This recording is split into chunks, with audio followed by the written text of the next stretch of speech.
E mais uma vez nós vamos trazer mais um caso de golpe. Desta vez, quem vai nos detalhar é a dona Josi, que foi vítima de um golpe. Mais um na praça. Numa semana que nós tivemos pelo menos 20 golpes ligados ao estelionato e a senhora teve este prejuízo. Conta pra gente, dona Josi, como que foi que aconteceu com a senhora?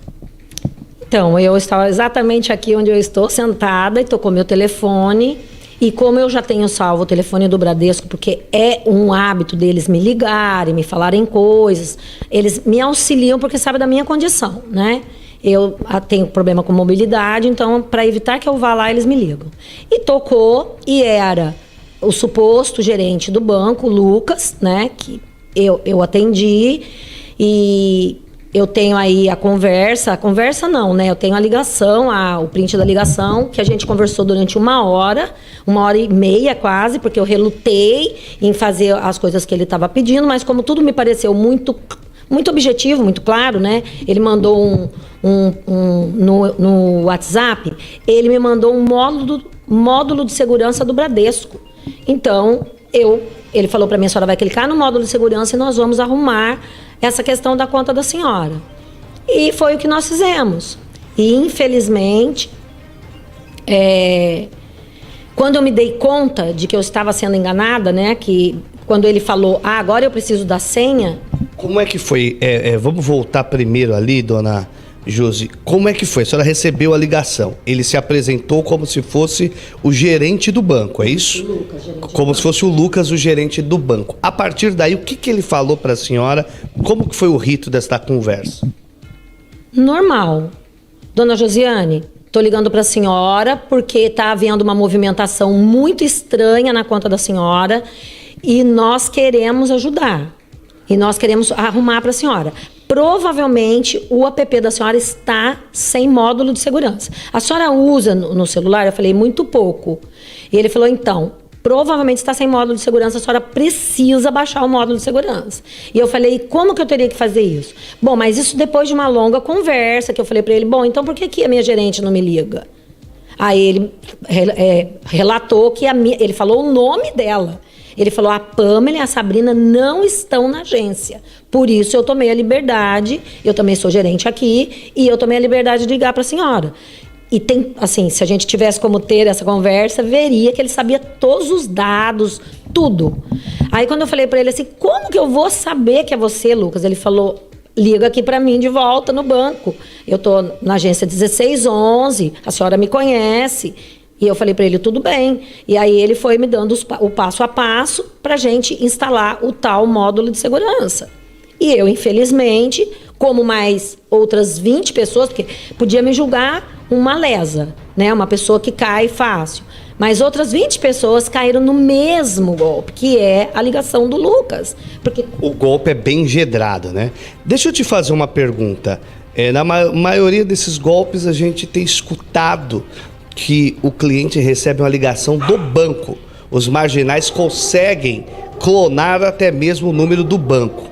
No caso da senhora, eles também clonaram o número do banco? A ligação foi com o número do banco? Com o número do banco, que é salvo, inclusive, no meu celular e já aparece. Bradesco, que é o Bradesco daqui, porque eu já tinha salvo por conta deles me ligarem. Então, para mim saber que é do Bradesco, né? Ele já printou ali, já ficou na tela, Bradesco, o número do Bradesco, que agora só tem este número, não tem mais o outro. Durante a conversa com ele, eu também peguei o outro celular e fui falando com uma amiga. E falando para ela, liga no banco para mim, vê se realmente o Lucas está ligando aqui. E fui pedindo para ela fazer isso.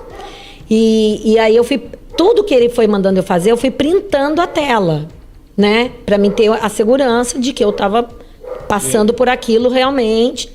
E nesse momento que ele fala para mim, a gente precisa da senha, nesse momento, antes que ela me falasse, porque como ela não estava conseguindo falar no banco, que só dava ocupado, e eu mandei outro número e ela também não conseguia, eu falei para ela, fala com o David, que é um outro funcionário do banco que a gente tem acesso. E aí ela ligou para o David. Quando ela me respondeu, o David falou que é golpe, eu já estava na porta do banco, descendo na porta do banco. Então, imediatamente eu fui para o banco. E imediatamente o banco soube o que estava acontecendo. E me relataram que eu não era a única e que além de mim tinham mais 20 pessoas para trás que teriam sofrido o mesmo golpe. Então isso me deixou indignada. Depois de ter instalado um módulo de segurança, eles tiveram um curto espaço de tempo. Neste curto espaço de tempo, eles causaram um verdadeiro prejuízo e horror para a senhora, né, dona Josi? Sim, que eu, na verdade, só fui descobrir lá. Porque ele falou do empréstimo de um Pix de 50 mil, né? Que ele teria que cancelar o Pix de 50 mil, que tinha sido feito. Só que quando eu cheguei lá, ela falou, olha, foi feito um Pix de 50 mil na sua conta. Eu falei, eu sei, eu acabei de ver lá, eu vi isso.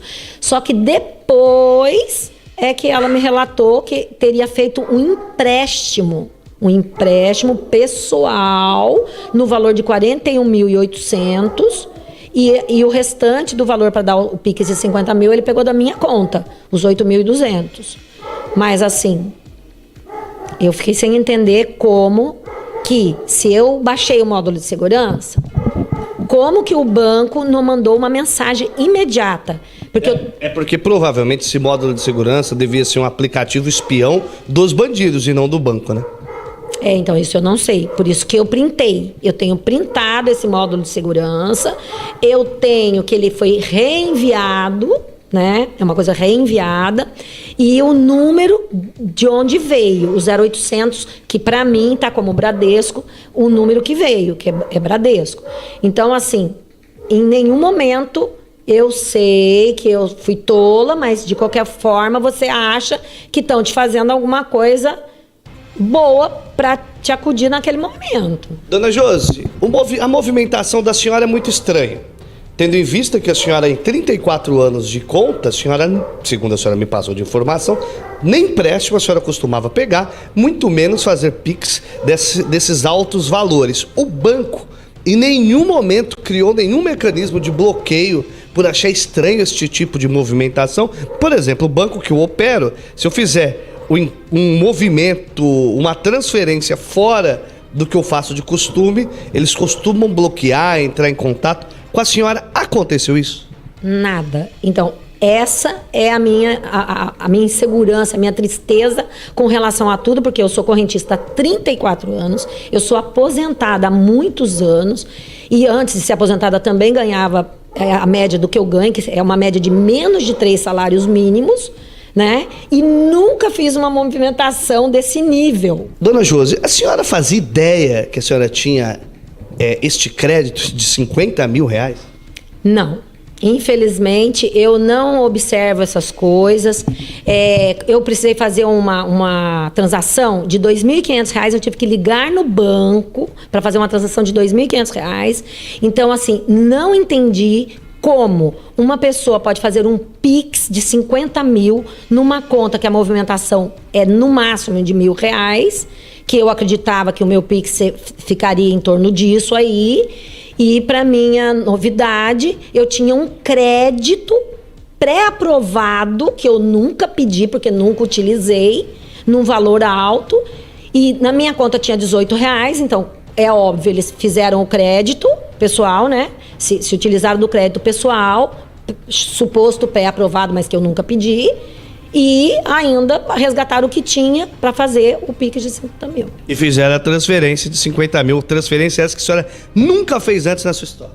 Não, jamais. Mas como que eu vou fazer uma transferência de 50 mil? Nem tenho esse dinheiro, não tenho esse valor. E a partir daí, qual foi o posicionamento do banco? O banco devolveu o dinheiro, vai devolver o dinheiro? O que o banco disse? Então, nesse momento, imediatamente lá, eles me orientaram a ir para a delegacia, fui para a delegacia, fiz o BO, voltei, saí do banco 6 horas da tarde, fazendo a carta de próprio punho, relatando tudo o que tinha acontecido, e eles ficaram de entrar em contato comigo, o que não foi feito. Na segunda-feira, dia 3, isso aconteceu no dia 27 de junho. No dia 3 de junho, eu abri o banco e vi que tinha na minha conta um valor de R$ 9.510.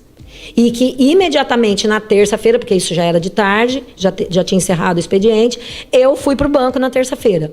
E então soube que o próprio banco tinha sacado da conta para onde teria ido o Pix. Bloqueou e recuperou apenas R$9.000. Isso. Segundo eles, é o que tinha na conta que eles recuperaram. Ou seja, de certa forma, o banco aqui ele acaba reconhecendo o dolo, senão eles não teriam bloqueado a conta do golpista e recuperado o dinheiro. Desde então, a senhora não consegue mais recuperar o dinheiro e estão falando até mesmo que a senhora vai ter que pagar esse empréstimo. Ah, sim. Aí eles pediram que eu aguardasse, que estava em análise, porque a minha preocupação era... Eu falei, tudo bem, esse dinheiro está aqui. E o restante dos 50 mil? Como que fica? Ah, a senhora tem que aguardar. Não. Também esqueci do detalhe que eles queriam que eu quitasse. A senhora cancela o empréstimo, aí a senhora quita ele e a senhora não vai ter problemas. Aí eu falei, gente, eu não vou fazer isso, porque não fui eu que fiz o empréstimo. E aí eles mandaram eu aguardar. Eu aguardei e, para minha tristeza, quase um mês depois, porque dia 23 agora, se eu não me engano, foi o dia que chegou a resposta de que eu tenho que pagar o empréstimo. Doutor Fabrício Pozoco, a bronca tá aí do colo do senhor. Ela, que nunca tinha feito uma transferência acima dos R$1.000 e tem todo o histórico de correntista para comprovar isso, acabou tendo que presenciar em um curto espaço de tempo os golpistas roubarem sua senha, fazerem um empréstimo e uma transferência atípica em um valor que a dona Josi, coitada, sequer sabia que poderia fazer. Kristen, é uma situação um tanto quanto delicada dessa consumidora, né? A gente vê que é uma pessoa batalhadora, uma pessoa que sempre cumpriu com os seus compromissos em dia e acabou surpreendida por um golpe desse naipe aí, onde estelionatários fizeram aí essa limpa na conta dela. Para a gente poder explicar isso, Kristen, e deixar as coisas bem claras, eu acho que até mesmo para essa nossa telespectadora entender o que ela pode fazer pelo fato dela ter sido vítima, a gente percebe que o banco está todo errado. Primeiro, existe uma legislação hoje no Brasil, que é a Lei 13.709 de 98, que é o que a gente chama da LGPD, Lei Geral de Proteção de Dados. A partir do momento em que alguém liga do telefone do banco, não importa se clonado ou não, mas o número do telefone do banco, liga para uma cliente do banco, começa conversando com ela, com certeza deve ter falado várias informações lá para poder confundi-la, para dizer, olha, sou o seu gerente, fulano de tal, a senhora me conhece, tá aqui, olha, o número da sua conta é esse, seu CPF é esse, começam a fazer aquelas perguntas que acabam confundindo as pessoas, que acabam até mesmo acreditando que estão falando com a pessoa do banco. E aí ele diz assim, olha, a senhora precisa baixar o seu módulo de segurança. E a pessoa acaba, infelizmente, baixando esse programa espião. Está na cara que a situação do banco, aquele programa do banco, o aplicativo do banco, que é para funcionar e impedir qualquer tipo de situação desse sentido, falhou. Então os dados, já começa tudo errado. Esses dados que foram franqueados, aí infelizmente, aos estelionatários, é o primeiro erro com essa situação da violação da Lei Geral de Proteção de Dados. Segundo ponto importante, o banco necessariamente tem como ferramenta a possibilidade de bloquear transações consideradas atípicas, ou seja, transações consideradas fora do perfil da consumidora. Portanto, se essa consumidora não contratava empréstimos, se essa consumidora nunca teria feito um Pix no valor tão alto, a ferramenta do banco deveria ter bloqueado essa transferência, e isso não foi feito. Se a gente for olhar a legislação especificamente, a gente vai ver na resolução que trouxe o Pix, que é a resolução do Banco Central, resolução 01/2020, Nessa resolução fica claro especificamente que o banco é responsável por todas as falhas que venham a acontecer nessa ferramenta Pix.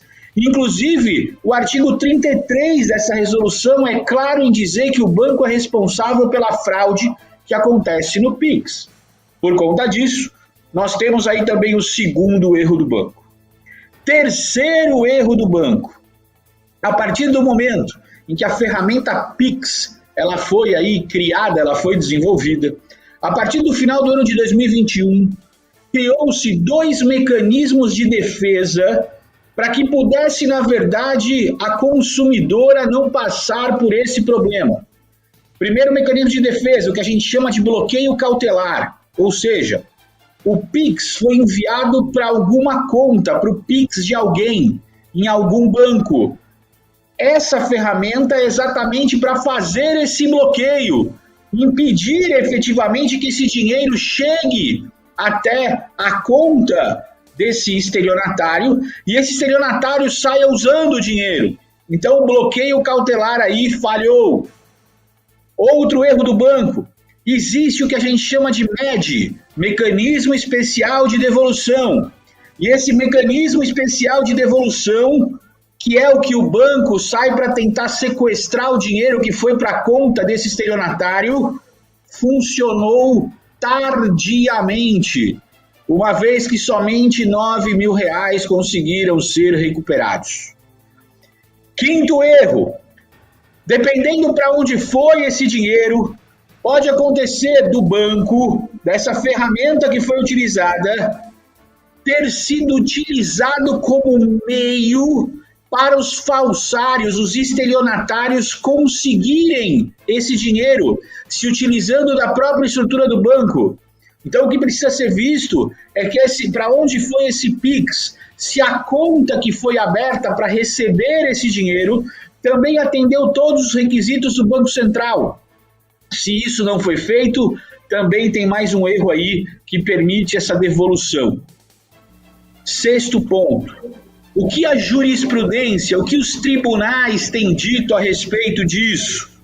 E aí a gente tranquilamente consegue ver, analisar rapidamente as decisões do Tribunal de Justiça de São Paulo e as decisões do Superior Tribunal de Justiça em Brasília. O que eles dizem sobre isso, sobre esse golpe do Pix? O Tribunal de Justiça de São Paulo editou um enunciado, que é o enunciado 14, que diz especificamente que no golpe do Pix, se houver objetivamente desrespeito ao perfil das operações do correntista, o banco tem que pagar a conta. O erro é do banco e o banco tem que ressarcir. Enunciado 14 do TJ de São Paulo. O STJ já também em 2 oportunidades, recentemente, uma agora inclusive em março de 2023, deixou claro, através desses julgamentos, a mesma coisa. Se o perfil de operações do correntista não foi observado e se o banco não efetuou a trava objetiva relacionada a essa operação que destoa do perfil, a responsabilidade é do banco.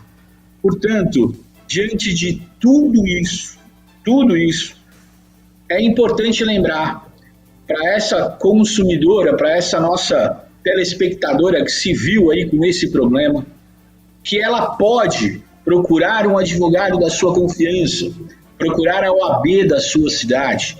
Ela pode procurar, inclusive, se o caso, o Ministério Público, e mover uma ação contra o banco que não observou todas essas regras legais para poder aí, e que acabou, né, causando esse golpe e o prejuízo relacionado a essa quantia tão grande que foi tirada do banco. O que a nossa telespectadora, consumidora precisa lembrar é que, além de tudo isso, além dos danos materiais, por todos esses dissabores que ela vem passando, ela ainda pode pedir indenização por danos morais, que os tribunais têm reconhecido uma média variável entre 5 a 10 mil reais por conta de situações como essa.